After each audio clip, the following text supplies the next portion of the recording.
जय जिनेन्द्र। तीन भुवन में सार वीतराग विज्ञानता, शिव स्वरूप शिवकार नमहु त्रियोग संभारिके। पंडित दौलत राम जी कृत 6 डाला ग्रंथ पर हमारी चर्चा चल रही है। उसमें हम चौथी ढाल पर चर्चा कर रहे हैं।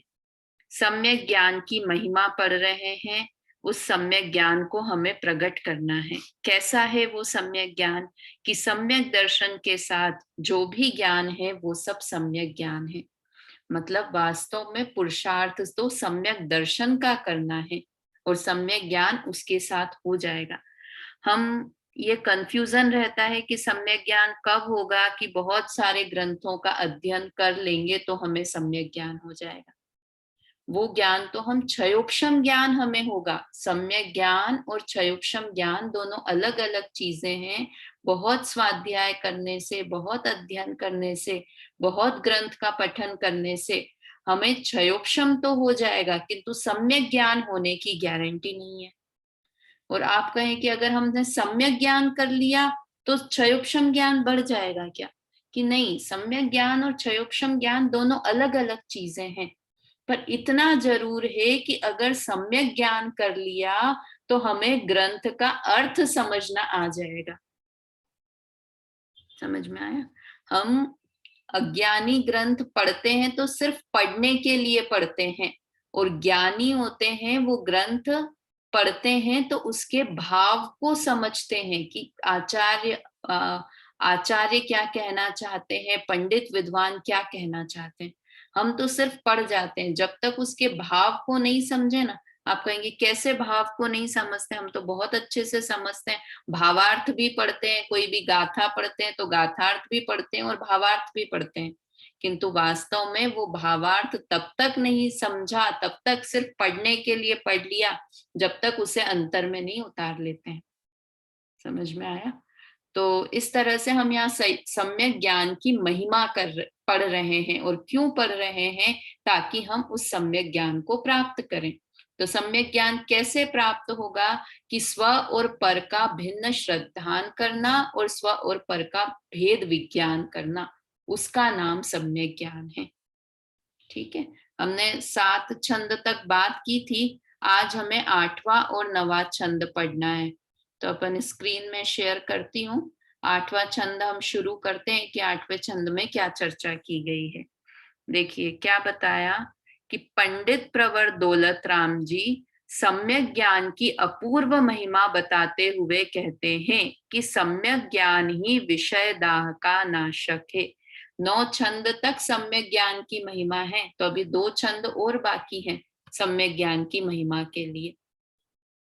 ठीक है, एक साथ छंद बोलते हैं।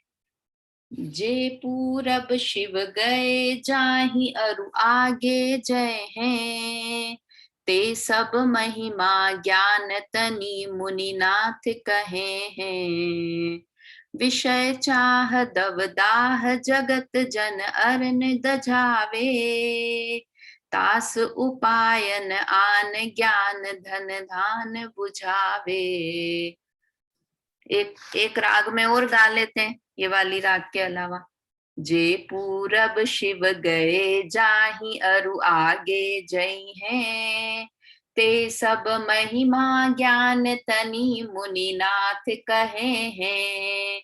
विषय चाह दवदाह जगत जन अरनिद जावे, तास उपायन आन ज्ञान घन गान बुझावे। क्या लिखा? कितनी अच्छी महिमा बताई कि जे पूरब शिव गए, कि जितने लोग भी पूर्व में शिव अर्थात मोक्ष में गए हैं। पूर्व अर्थात भूतकाल में, पूर्व की बात बोलते ना, पूर्व की बात मत करो, तो भूतकाल, कि जितने भी लोग भूतकाल में मोक्ष में गए हैं, जाही, जाही मतलब जा रहे हैं, मतलब वर्तमान में जा रहे हैं। अरु आगे जे हैं, और आगे जाएंगे अर्थात भविष्य में जाएंगे। तीनों काल हो गए। पूर्व शब्द से क्या लिया? भूतकाल। जाही से क्या लिया, वर्तमान काल, और आगे जय हैं से भविष्य काल, कि तीनों काल में, भूत भविष्य वर्तमान में जितने भी लोग मोक्ष गए हैं, कैसे गए हैं, जितने भी जीव मोक्ष गए हैं वो किससे गए हैं, ते सब महिमा ज्ञान तनी मुनिनाथ कहे हैं। यहाँ ज्ञान तनी पहले, वास्तव में महिमा शब्द पहले है ना, जो ओरिजिनल छड़ाला में है। ते सब महिमा ज्ञान तनी मुनिनाथ कहे हैं। मुनिनाथ अर्थात मुनियों के भी नाथ, किसकी महिमा बता रहे हैं, कि किसके कारण गए हैं, कि वे सब सम्यक ज्ञान के कारण ही मोक्ष में गए हैं। मुनिनाथ बोला ना, कितना अच्छा शब्द है, पता है मुनिनाथ शब्द क्या बताता है। मुनिनाथ शब्द देखो, एक आता है किस्सा कि दो दोस्तों में लड़ाई हो गई है ना, कि सबसे बलवान, सबसे सबसे महान कौन इस दुनिया में, एक कहने लगा मैं महान, दूसरा कहने लगा मैं महान। तो उन दोनों ने, एक सांप आ गया, तो उसने क्या कहा एक दोस्त ने कि तुम काहे के महान, सांप आया तो भागना पड़ा, इसलिए तुम कहाँ महान, तुमसे महान तो सांप है। तो दूसरे दोस्त ने कहा, फिर सांप के पास गए कि सांप बताओ कौन महान इस दुनिया में सबसे ज्यादा। तो सांप ने क्या कहा कि शिव जी महान। क्यों, क्योंकि शिव जी के गले में सांप को रहना पड़ता है, शिव जी जैसे करते हैं वैसे, ऐसी लौकिक जनरल बात है। तो शिव जी महान, शिव जी के पास गए कि शिव जी आप महान, सबसे दुनिया में सबसे ज्यादा आप महान। तो बोले मैं काय का महान, मैं तो, मुझे तो पर्वत के ऊपर खड़ा रहना पड़ा। तो पर्वत से बोला कि पर्वत तुम सबसे महान हो। तो बोले मैं काय का महान, मुझे तो उसने हनुमान के हाथों उठना पड़ा, हनुमान ने मुझे उठा लिया था, इसलिए मैं काय का महान। फिर हनुमान के पास गए, तो हनुमान ने क्या कहा कि, हनुमान से कहा कि आप सबसे महान हो। तो हनुमान ने कहा अरे मैं काय का महान, रामचंद्र जी महान है मुझसे ज्यादा, तो है ना, राजा राम, राजा राम है ना, भगवान वाले राम नहीं, राजा राम मुझसे ज्यादा महान है। तो रामचंद्र जी के पास गए कि आप सबसे ज्यादा महान हो रामचंद्र जी।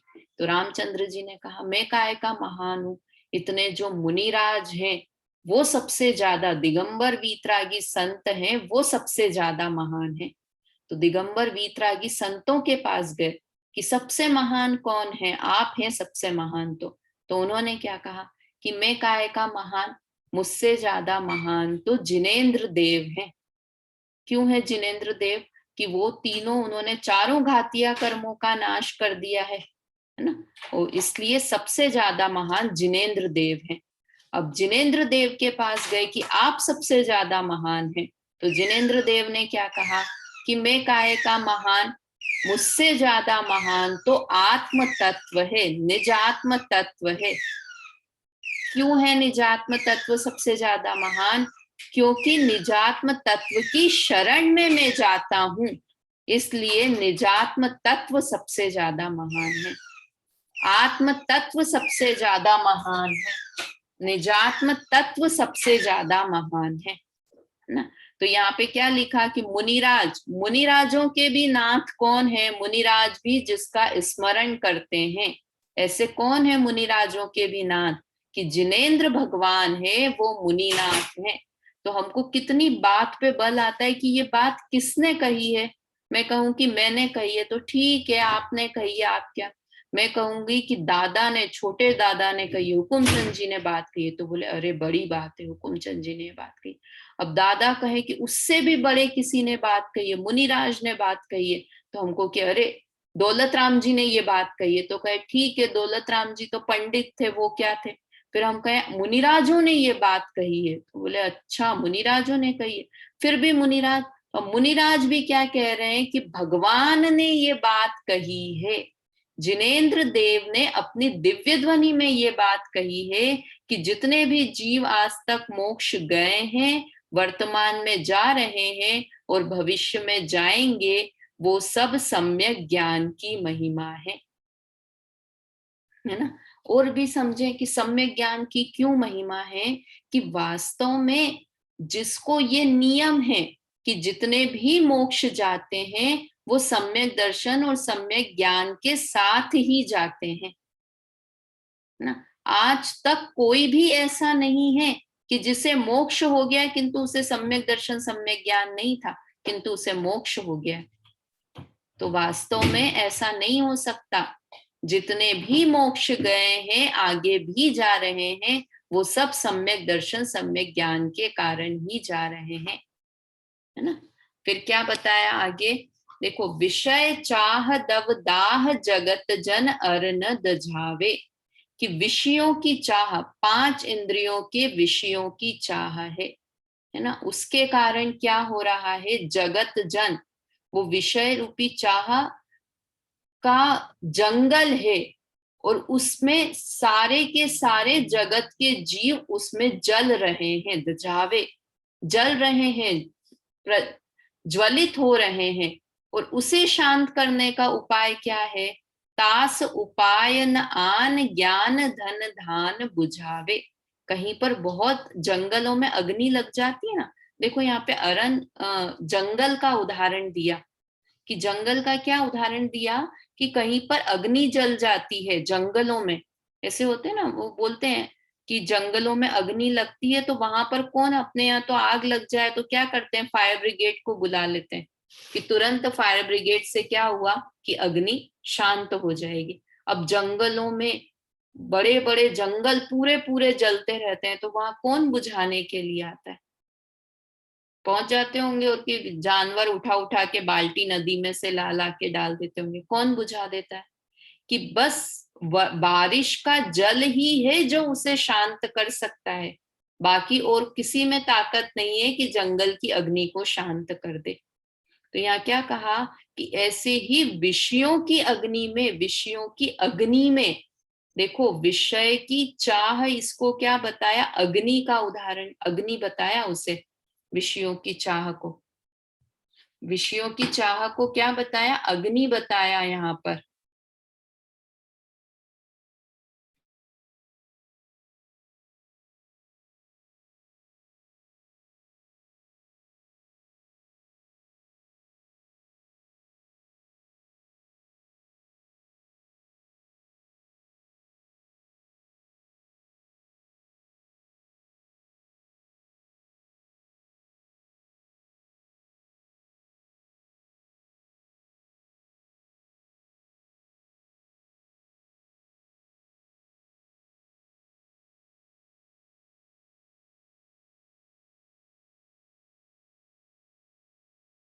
आवाज चली गई थी।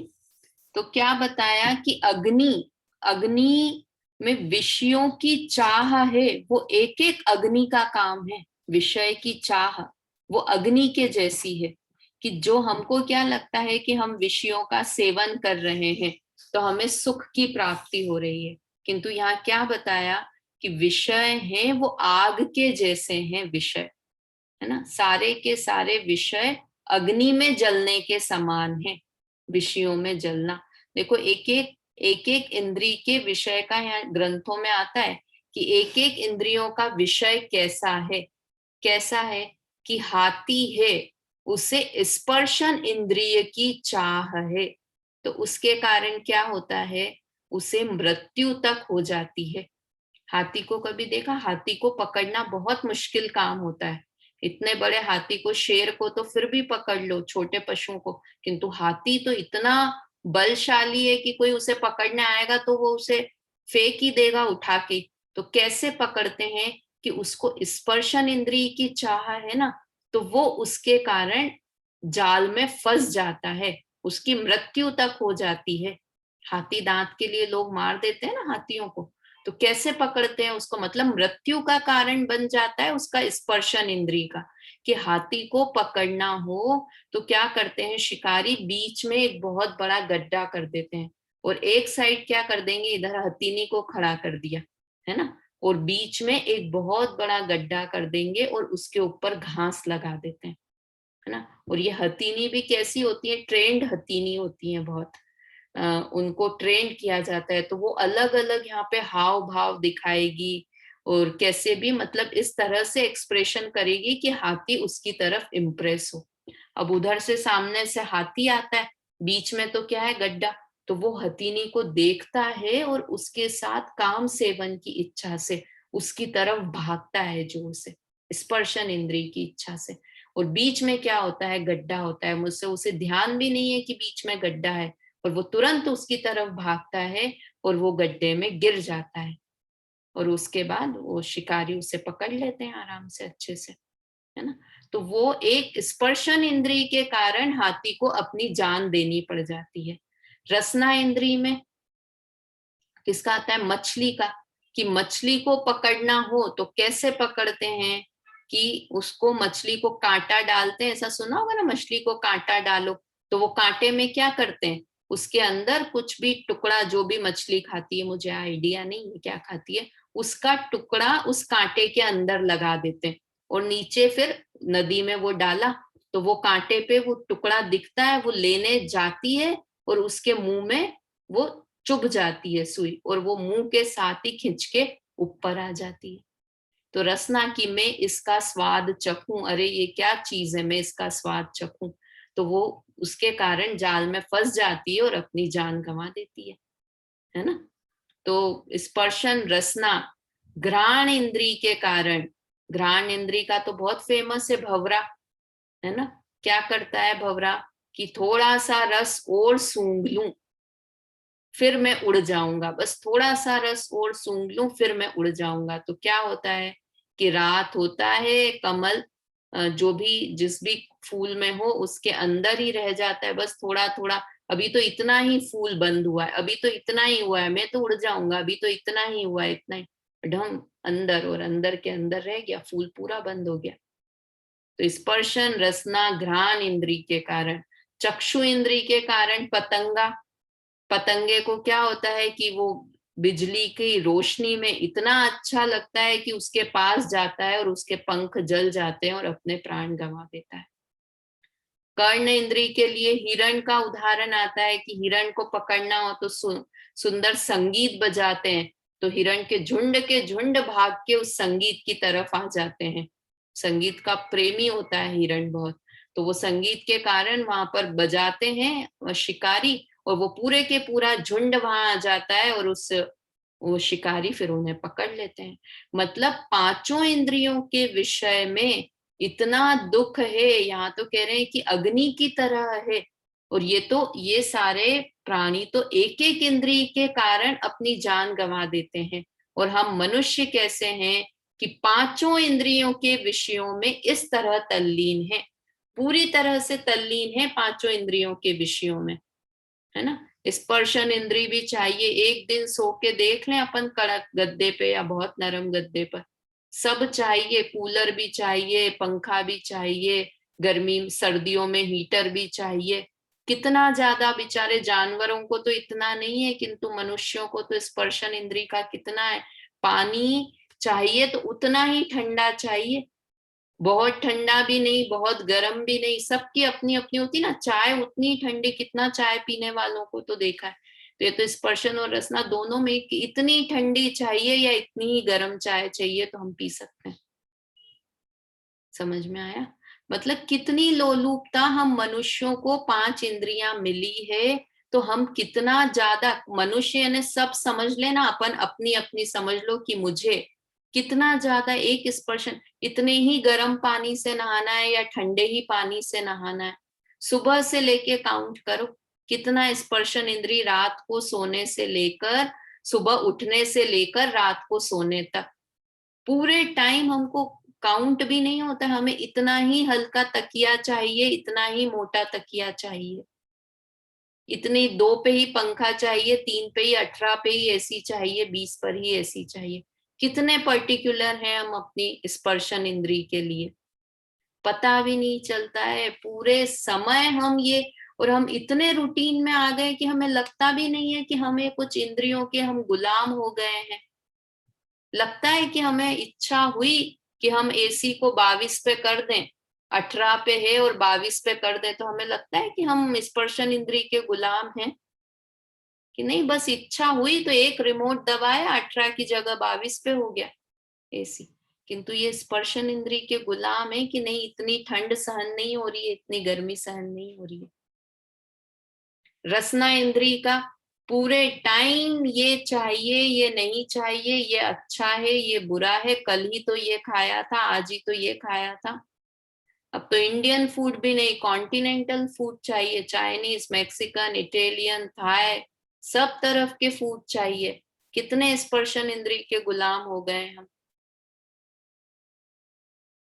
एक दिन खाने में नमक बिना का खाना नहीं खा सकते हैं। वो कितनी चीजें जुटानी पड़ती है सबके लिए, कितना मनुष्य भाव लगता है। समझ में आया? मतलब मैं ये बताना चाह रही हूँ कि हमको लगता है कि हम इंद्रियों के कहाँ गुलाम हैं, किंतु हम पूरी तरह से इंद्रियों के गुलाम हैं। इंद्रियों के विषयों की ज्वाला में जल रहे हैं, इंद्रियों के गुलाम हैं।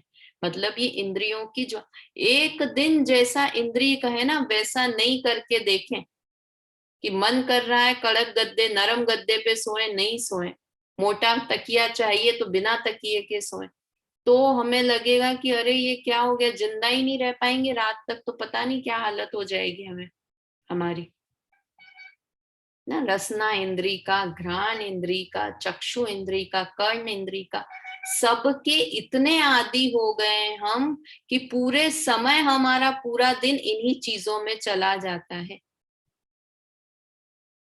ना।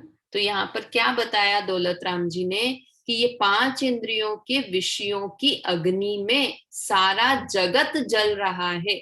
सारा जगत जल रहा है, हमको तो लगता है वो जल रहा है, वो जल रहा है, वो जल रहा है, और मैं तो जल ही नहीं रहा हूं।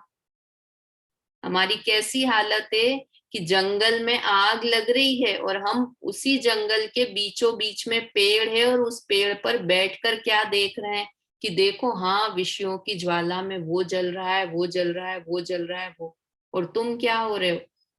अरे मैं तो पेड़ के ऊपर बैठा हूं, मैं कहाँ जल रहा हूँ। है कि नहीं है ऐसी हालत? हाँ, वो पेड़ जलेगा या नहीं जिसके ऊपर हम बैठे हैं और जिसके चारों ओर आग लग रही है? तो हमको तो सब जलते हुए, अरे उन्हें पता है, उन्हें इतना शौक है खाने पीने का, उनका तो इसके बिना चलता ही नहीं है। उन्हें पता है कितना घूमने का शौक है, वो पता है कौन से सीरियल्स देखते हैं, सबकी सबकी खबर है, पर खुद की खबर नहीं है हमको कि हम कितने विषयों में जल रहे हैं, विषयों की आशा में जल रहे हैं। समझ में आया? तो यहाँ पर क्या कहा दौलत राम जी ने, देखिए एक बार वापस से इसकी लाइन पढ़ते हैं। विषय चाह, विषयों की चाह, उसके कारण प्रति समय ये सारा जगत जल रहा है। जैसे कि वन जल जाता है, और उसको नाश करने का क्या उपाय है, ये तो यहाँ पर ये मिस्टेक बताई, ये ज्वाला बताई, और उसे बुझाने में कौन समर्थ है? ज्ञान घन घान बुझावे। मेघों की वर्षा, मेघों की वर्षा हो जाए तो वो अग्नि जल जाए, वैसे ही ज्ञान की बारिश हो जाए, अर्थात सम्यक ज्ञान प्रकट हो जाए, तो विषयों की ज्वाला शांत हो जाए। इसके अलावा उस ज्वाला को शांत करने का कोई उपाय नहीं है। सूरदास जी जैसे आंखों को बंद कर लें, आंखों को फोड़ लें, तब गंदे विकल्प नहीं आएंगे, तो ये रास्ता नहीं है। कि बहुत बहुत मुझे देखो, हम क्या कर लेते हैं कि बहुत खाने पीने की इच्छा होती है ना, कि मुझे ये भी चाहिए, ये भी चाहिए, तो अब हमने क्या करा कि अरे मुझे बहुत इच्छा होती है खाने की, तो मैंने ये चीज छोड़ दी आज। तो मुझे बहुत ज्यादा मीठा खाने का शौक है और अब धर्मात्मा हो गए थोड़े, तो क्या लगा कि चलो भैया मीठा खाने में बहुत वो है, तो अब मैं आज से मीठा खाना छोड़ता हूँ। है ना, आप कहते हो ना, गरम बिस्तर, नरम बिस्तर, मोटा तकिया, पतला तकिया, तो मैंने आज से नीचे छोड़ सोना शुरू कर दिया, तो मैंने स्पर्शन इंद्री पर विजय प्राप्त कर ली। ये है, ये है स्पर्शन इंद्री की चाह से बचने का तरीका। कि नहीं, ये चाह से बचने का तरीका नहीं है, ये तो तुमने इच्छा को दबा दिया है, विषयों की इच्छा को दबा दिया है। और हमें तो क्या करना है, विषयों की इच्छा को चाह मतलब इच्छा, विषयों की इच्छा को नष्ट करना है। समझ में आ रहा है? विषयों की चाह को दबाना। या आपने सुना होगा ना कि जैसे जिसको जितना ज्यादा दबाओगे, स्प्रिंग को दबाओगे जितना ज्यादा, तो वो खुलेगी तो उतनी ही तेजी से ऊपर ऐसे खुलेगी। सुना है कि नहीं? ये सुना है कि स्प्रिंग को जितना दबाओगे वो उतनी ही तेजी से ऊपर खुलेगी। तो विषयों की इच्छा को जितना दबाओगे, दबाओगे मतलब कि नहीं नहीं मुझे नहीं करना, ये नहीं करना, मुझे बहुत पाप है, स्पर्शन इंद्री से ऐसा है, रसना इंद्री के विषय की चाह से ऐसा है, तो अब मैं बिल्कुल नहीं करूंगा, बिल्कुल। तो हम ये क्या कर रहे हैं? इच्छा को दबा रहे हैं। तो कैसी खुलेगी कि अरे अभी तो नहीं है, 1 साल बाद देखा है। अच्छा चलो, ये बहुत अच्छा ध्यान आया कि अपन जब पर्यूषण होते हैं ना, पर्यूषण हुए, या जो लोग अभी ये चौमासे में नहीं खाते, तो भाई अब ये 4 महीने नहीं, 2 महीने 4 महीने नहीं खाना है, या पर्यूषण में नहीं खाना है, तो क्या करते हैं? 2 दिन पहले ही से ही खूब खाना पीना, एकदम बहुत जम के खाना पीना शुरू। अब क्या किया? 10 दिन विषयों की इच्छा को दबा दिया, 10 दिन तक। अब पर्यूषण खत्म हुए तो 11वें दिन क्या हुआ? वो स्प्रिंग ऐसे खुली कि अब तो 10 दिन घर में खाना खाना ही नहीं है, बाहर खाना खाना है। 10 दिन हरी नहीं खाई है, तो अब 10 दिन हरी ही हरी खाना है। क्या किया? कि इच्छा को दबा दिया था, है ना? अब हमें क्या करना है कि विषयों की इच्छा को नष्ट करना है। विषय की चाह की अग्नि को बुझा देना है। अग्नि को ऐसे दबाना नहीं है, बुझाना ही है। तो क्या करना है? इच्छा को दबा खत्म करना है, तो सम्यक ज्ञान करना है। सम्यक ज्ञान करना है अर्थात क्या हुआ? कि विषयों में सुख नहीं है, ये मान्यता करना, इसका नाम सम्यक ज्ञान है। एक हमने विषय इसलिए छोड़े कि विषय की अगर हमने इच्छा की तो हमें पाप लगेगा। विषय इच्छा से, विषयों की इच्छा से हमें पाप लगेगा, पाप लगेगा। इस डर से हमने विषयों का सेवन नहीं किया। तो ये क्या किया? हमने इच्छाओं को दबाया डर के कारण। हम होता है ना, किसी के सामने नहीं बोल पाते, तो क्यों नहीं बोल पाए? कि डर गए, हम डरते हैं इसलिए नहीं बोल पाते, है ना? इच्छा तो बहुत है कि उससे झगड़ा कर लूं, ये कर लूं, किंतु डर के कारण नहीं कर पाते। तो वैसे ही हम विषयों को हम छोड़ रहे हैं। तो जितना भी ये अज्ञानी जितने भी विषयों को छोड़ रहा है ना, वो डर के कारण छोड़ रहा है। और सम्यक ज्ञानी है, वो विषयों को किस लिए छोड़ रहे हैं? कि वो उन्हें सम्यक ज्ञान है कि विषयों में सुख है ही नहीं, तो आएगा कहां से? कितनी गजब बात है।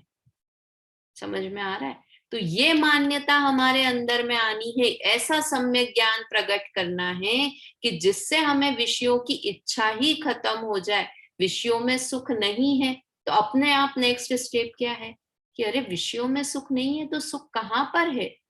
कि सुख आत्मा में है। तो ये ही सम्यक ज्ञानी और क्या सोचता है? कि पर पदार्थों में, विषय कषाय में सुख नहीं है और आत्मा में सुख है। इतना समझता है बस सम्यक ज्ञानी। कितना अच्छा उदाहरण, एकदम बढ़िया उदाहरण दौलत राम जी ने दिया कि अग्नि को बुझाना है, अग्नि को दबाना नहीं है, अग्नि को बुझाना है। ठीक है, एक बार छंद बोल के इसका भावार्थ पढ़ते हैं, और वो पढ़ते हैं अपन कुछ शब्द, अन्वयार्थ और भावार्थ दोनों ही पढ़ते हैं, शब्दार्थ और भावार्थ, है ना? ये शब्दार्थ है एक्चुअली, यहाँ भावार्थ शब्द लिख दिया, ये शब्दार्थ है यहाँ पर। तो एक बार छंद बोलते हैं।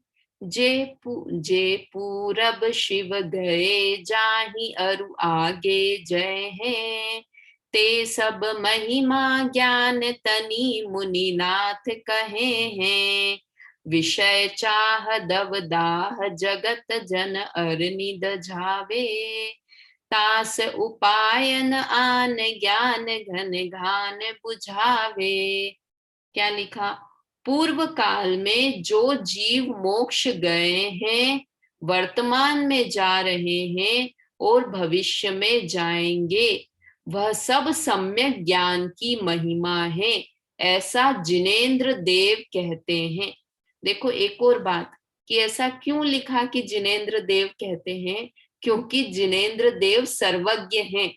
और सर्वज्ञ क्या होते हैं कि जो भूत भविष्य वर्तमान तीनों को जानते हैं। अगर ये कहते दौलत राम जी कि ऐसा मैं कहता हूं, तो हमें डाउट होता कि भाई आपको क्या पता कि भूतकाल में लोग किससे मोक्ष जाते थे, आपको याद है क्या भूतकाल का? या कहते कि भविष्य में जाएंगे, तो आप तो रहोगे ही नहीं, आपको क्या पता भविष्य में क्या होगा। सेम मुनिराज के लिए है कि मुनिराज को अगर कह दें कि मुनिराज ने ऐसा कहा है, अनंत मुनियों ने ऐसा कहा है, तो मुनियों की बात भी प्रामाणिक नहीं होती, क्योंकि मुनि भी वर्तमान को जानते हैं। थोड़ा अवधि ज्ञान हुआ तो थोड़ा भूत 2-4 भव पहले का, 2-4 भव बाद का जान जाएंगे। अवधि ज्ञान से ज्यादा तो नहीं हो सकता ना मुनि राजों को भी, तो वो बात भी प्रामाणिक नहीं रहती।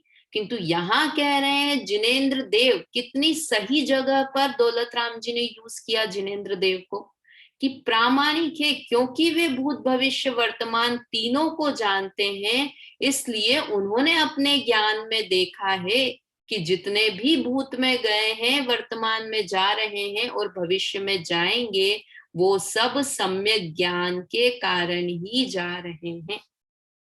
समझ में आया?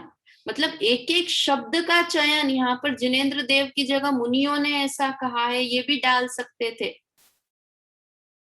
है ना। यहाँ पे ते सब महिमा ज्ञान तनी मुनि वृंद कहे हैं, मुनियों के समूहों ने ये बात कही है ना, वृंद समूह होता है ना, किंतु यहाँ पर लिखा मुनिनाथ कहे हैं, अर्थात जिनेंद्र देव ये बात कह रहे हैं।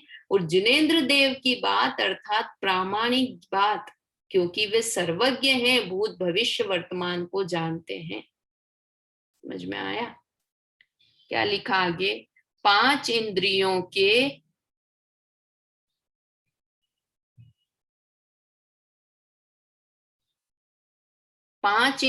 के विषयों की इच्छा रूपी भयंकर दावानल संसारी जीवों रूपी अरण्य पुराने वन को जला रहा है। विषयों की इच्छा, देखो इच्छा को अग्नि का रूप दिया कि जैसे अग्नि में जलते हैं ना, वैसे एक एक विषय की इच्छा में जलते हैं।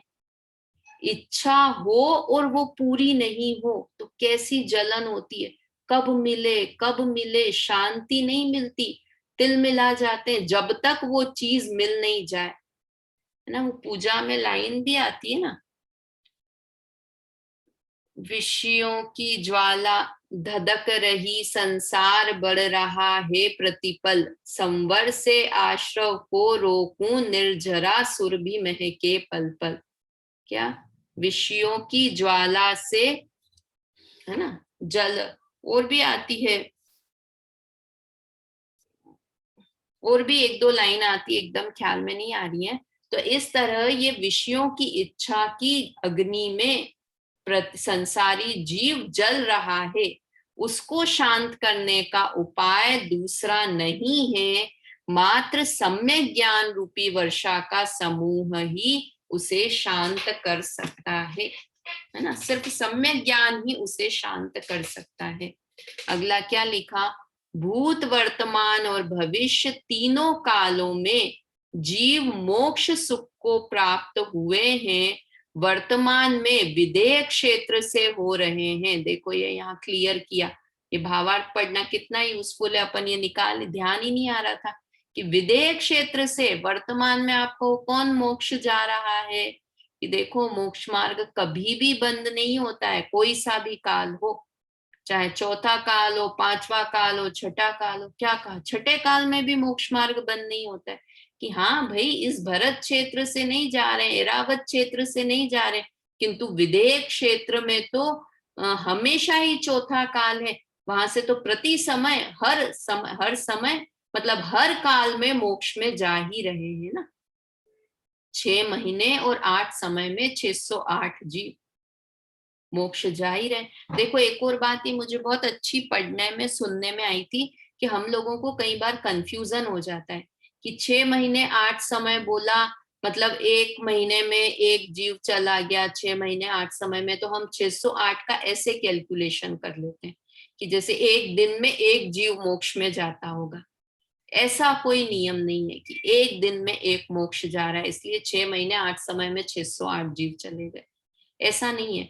क्या नियम रहता है कि नियम है ही नहीं कुछ, कि हो सकता है एक साथ 5 लोग मोक्ष चले गए और 2 महीने तक फिर कोई मोक्ष नहीं गया, फिर उसके बाद 10 जीव चले गए और पूरे 6 महीने तक कोई नहीं गया और 8 समय में 108 608 भी जा सकते हैं। 8 समय में अंत में एक साथ 608 जीव भी मोक्ष जा सकते हैं। तो ये तो बस बोलने के लिए समझाने की 6 महीने 8 समय में मैक्सिमम टाइम बताया कि 608 जीव मोक्ष जाते ही जाते हैं। तो वर्तमान में विदेह क्षेत्र में तो अभी भी मोक्ष मार्ग कभी भी बंद नहीं होगा, वो रास्ता हमेशा खुला हुआ है। समझ में आया? और भविष्य में जाएंगे वे सब सम्यक ज्ञान की ही महिमा महात्म्य है, ऐसा पूर्वाचार्यों ने कहा है। जिस प्रकार वन में लगी हुई अग्नि अर्थात दावानल वहां की समस्त वस्तुओं को भस्म कर देता है, उसी प्रकार 5 इंद्रियों संबंधी विषयों की इच्छा संसारी जीवों को जलाती है, दुख देती है। और जिस प्रकार वर्षा की झड़ी उस दावानल को बुझा देती है, उसी प्रकार सम्यक ज्ञान विषयों की अग्नि को शांत कर देता है, नष्ट कर देता है। समझ में आया? अग्नि पूरे दावानल से सब वस्तुएं भस्म हो जाती हैं, सारी की सारी। तो वैसे ही 5 इंद्रियों की विषयों से जीव जलते रहते हैं अर्थात दुखी होते रहते हैं। समझ में आया? हम पहली बात तो यही नहीं समझने को तैयार हैं कि हम विषयों की अग्नि में जल रहे हैं, प्रति समय जल रहे हैं और मान क्या रहे हैं कि हमें सुख हो रहा है, सुख हो रहा है, मान ऐसा रहे और हम जल रहे हैं पूरी तरह से विषयों में, है ना? वो एक और लाइन भी, दिन रात शुभाशुभ भावों से नहीं, हाँ ध्यान, शुभ और अशुभ की ज्वाला से झुलसा है मेरा अंतस्थल, शीतल समकित किरणे फूटे संवर से जागे अंतर्बल। मतलब वहां तो शुभ और अशुभ के भाव बताए, वहां तो शुभ के भी भाव बताए, किंतु यहाँ पर मुख्य बता रहे हैं कि 5 इंद्रियों के विषयों के परिणाम, मतलब वो तो सारे पाप परिणाम ही हुए, उसमें यह जीव प्रति समय जल रहा है, मैं प्रति समय जल रहा हूँ। इस तरह यहाँ पर दौलत राम जी ने बहुत अच्छे से वर्णन किया कि ये सब सम्यक ज्ञान का महात्म्य है, कि जो भविष्य में, भूत में, वर्तमान में जा रहे हैं, अगर तुम्हें मोक्ष जाना है तो भी सम्यक ज्ञान का सेवन करो, अगर तुम विषयों की अग्नि में जल रहे हो तो उस अग्नि से बचने के लिए भी सम्यक ज्ञान का सेवन करो।